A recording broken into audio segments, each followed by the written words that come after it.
Hello, my name is Irene Fry. Today I'll be discussing the first discussion question using the sources Andrew Garwood-GOWERS, The Responsibility to Protect in the Arab Spring, Libya as the Exception, Syria as the Norm, and Stephen J. Rose's Moving Forward with the Responsibility to Protect, Using Political Inertia to Protect Civilians. Okay, so the question at hand. What are the key factors that influence international action in Libya?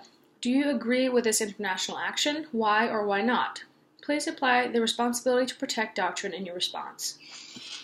Okay. How the world responded to the events in Libya is unique for many reasons. For one, Gaddafi's actions were almost unanimously condemned on an international level, and it is rare that a unanimous conclusion is ever reached between nations. Most nations were in agreement that swift and immediate action needed to be taken in Libya because it was more than clear that the situation was an immediate threat to their civilian population.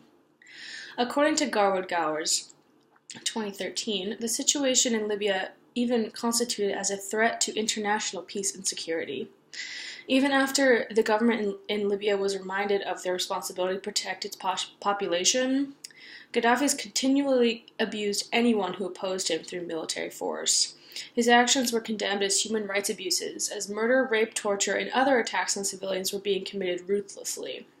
In response, in 2011, the Security Council first responded by passing a resolution demanding an end to these violations in Libya. When this proved ineffective, the U.S., among other nations, committed to military action in Libya and committed their mission until he left power. While many parties disapproved of the President of the United States going through with military intervention without the go-ahead from the UN, according to the responsibility to protect doctrine, military action was justified. To begin, after the disastrous events in Rwanda, the ICISS shifted the focus from the right to intervene to the right to protect, emphasizing that state sovereignty should represent a kind of responsibility rather than independence from other states and autonomy over their own. Indeed, in 2005, the UN General Assembly exemplified how a country is responsible for the safety of their citizens, protecting them from human rights violations such as genocide, ethnic cleansing, and crimes against humanity.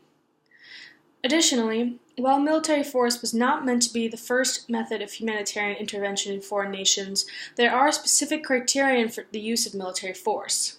These include right authority, just cause, right intention, last resort, proportional means, and reasonable prospects. Additionally, there also needs to be a large-scale loss of life because of either state action or inability to protect its citizens in the state. The events in Libya directly follow these criteria, so it was legally justified to use military force in Libya. However, this does not deem the mission entirely successful, and arguably the events surrounding the crisis in Libya only strengthen the divide and mistrust between Western and non-Western states. I agree with the intent of the intervention in Libya. I think we should be doing more to help out people who live in these types of environments. I agree that we have a responsibility to protect our own people, but also to protect each other when we are able and when the nation at hand is not. I believe that the fact that no one is intervening directly in Syria is the reason that the death toll is so high. The people probably feel that no one is paying attention to the horrors committed within Syria over these past several years, which essentially condones the perpetrators to continue the violence and leaves the victims feeling helpless and hopeless. However, as mentioned before, the events in Libya only worsen the relationship between non-Western and Western nations, and it has become increasingly difficult for organizations like the UN to act decisively and unanimously. I don't think the world needs more division, which complicates my view of the events in Libya.